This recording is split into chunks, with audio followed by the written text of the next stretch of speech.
4 new purchases have been added to the premium store in Disney Dreamlight Valley, and they look pretty cool. But are they worth it? If you don't know, the Premium Shop is an in-game store that sells limited-time items in exchange for Moonstones, which can be either accumulated through gameplay or purchased with real money. And anytime real money gets involved, it's natural to wonder, are these items really worth it? I'm going to try to answer that question in this video. First things first, what do we have here and what does it cost? There's the Purple Cottage for 3,000 Moonstones, Villainous Vibe for 1,250 Moonstones, Field Day Ensemble for 1,200 Moonstones, and the Art Deco Poster Collection also for 1,200 Moonstones. That means if you want all 4, it'll cost you 6,650 total Moonstones, which is kind of a bargain when you consider last week's entire shop was worth a whopping 15,005 Moonstones. But what does 6,650 Moonstones mean in US dollars? Well, if you're inclined to buy Moonstones in the largest pack possible, the huge pack, Moonstones cost a little over 1/3 of a cent each. That means you'd be spending a total of $22.93 for all 4 options this week. So yeah, is it worth it? It's tough to evaluate that from 4 small pictures. Personally, I need to see everything up close to make a good call, and I want you to be able to see them this way too so you can make a more informed choice. So once again, I'm going to take the plunge and buy all 4 options. Let's go in order of cheapest to most expensive and take a look at what you actually get for your Moonstones. Then, once we see them all, I'll give my opinion on which, if any, I think are worth the purchase. The cheapest packs are the Field Day Ensemble and the Art Deco Poster Collection for 1,200 Moonstones each. Let's start with the Field Day Ensemble, which includes Scarer overalls, brown military jacket, and Toy Cowboy Watch. This is quite a collection for anyone who likes to play dress up. Let's take a closer look at the Scarer overalls. These are brightly colored, and I really appreciate the attention to detail with the adorable side pockets. The fun Monsters, Inc. vibe is a great opportunity for accessorizing with some of the more silly accessories, which I kind of love. The brown military jacket is definitely more subdued in its color palette, but the range of browns give it some pop and it feels high quality. The patches do add some fun, and the military vibe makes it kind of masculine and cool. Last but not least is the Toy Cowboy Watch. The only downside to this watch is that most of the time you're not going to get to see it too close. In any case, I appreciate that it screams Toy Story without actually using a single character. It makes it easy if you want to straddle the line between grown-up and inner child like I do. And it's the perfect finishing touch to add to cowboy hats and boots. Next up is the Art Deco Poster Collection, which, as you'll recall, is also 1,200 Moonstones. You get the Art Deco Tiana poster, Art Deco Elsa poster, and the Art Deco Woody poster. The first thing that jumped out at me is how perfectly these match the Mickey and Minnie posters from the Centennial Star Path. So if you're looking to round out that collection more, these are the perfect addition. The posters themselves are vibrant and fun and include hidden details referencing the characters' stories, like this whisk, frog, and trumpet on the Tiana poster. I love that so much. As I said, it definitely goes well with the Centennial Star Path rewards, which you may already have, and of course, it's even further augmented by the Art Deco Lifestyle Pack that you might have bought last week. I really like how this room is starting to come together, honestly. The second most expensive pack, the Villainous Vibe set, is 1,250 Moonstones. That gets you the Wreck-It jean jacket and t-shirt, the King of the Pride mane, and the Rose Eyepatch. Okay, just a note, when it says Wreck-It jacket and t-shirt, I don't see a t-shirt pictured here, nor can I find anything meeting that description in my clothing inventory that I didn't already have before. So if you're thinking this might actually be a 4-item set, it's not. In any case, the jean jacket is really cool. The attention to detail is fantastic, from the stitching to the patches and pins.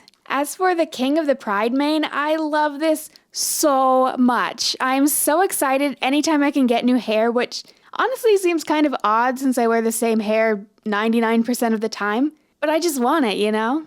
Regardless, it's unique from all the other hair options, and it definitely feels more like tougher but still gorgeous. Mane was definitely the right word for this hair because it does have a strong, confident lion vibe, and I really like the way the primary and secondary colors are arranged. Then there's the Rose Eyepatch. This item is just the coolest. There's nothing else in the game like it, and when I saw it in the store, I knew I wanted it right away. The rose is so beautifully done, and the surrounding pearls sparkle in the sun. Altogether, the outfit is giving me the never-before-possessed confidence to pick that one slightly villainous option in the valley. And finally, the most expensive pack this week is the Purple Cottage for 3,000 Moonstones. If you passed on the Palace last week because it's just not your thing, you're probably in luck because the cottage has a totally different and cozy vibe, and it's equally awesome. It even has a bonus surprise that no other house skin in the game has, a rear entrance.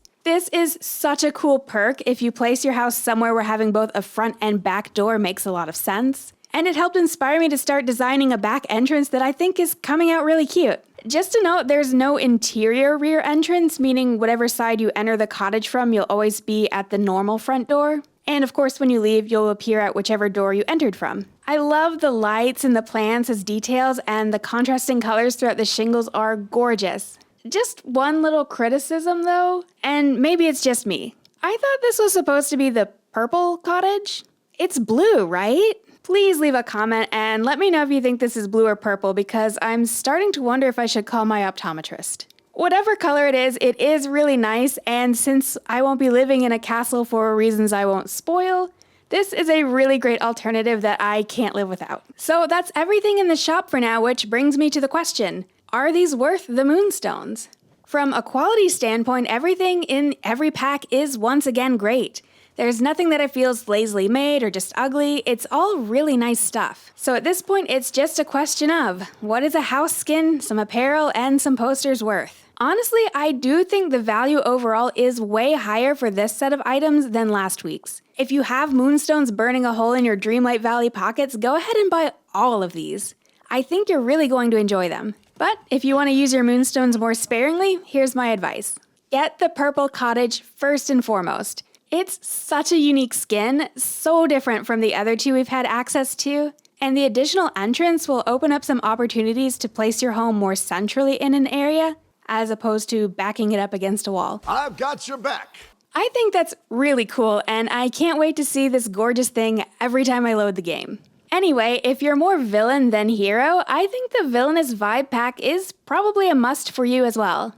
The Rose Eyepatch alone is so pretty and unique, and that makes me feel like it's a must-have for a lot of people. Not to mention, on top of that, you also get a new hair, and hair feels like a big deal to me. That leaves me to say maybe save your Moonstones when it comes to the Field Day Ensemble and the Art Deco Poster Collection. And I hate to say that because I do love every single item in those packs, and they're the cheapest offerings we've seen in the premium shop so far. The Field Day Ensemble could be worth it if you love dressing up in fun new outfits and you want to add a little more whimsy. As for the posters, if you're a hardcore completionist or collector and you love everything to do with the Disney Centennial, you'll definitely want to pick these up. Otherwise, you might be satisfied with the Mickey and Minnie posters you can already get from the Star Path rewards. If you found this video helpful, please subscribe to my channel so I'll know to make more like this. And if you're curious whether or not you can complete the Centennial Star Path in just 5 hours, and why I'm not living in the palace I bought, check out the video on screen now.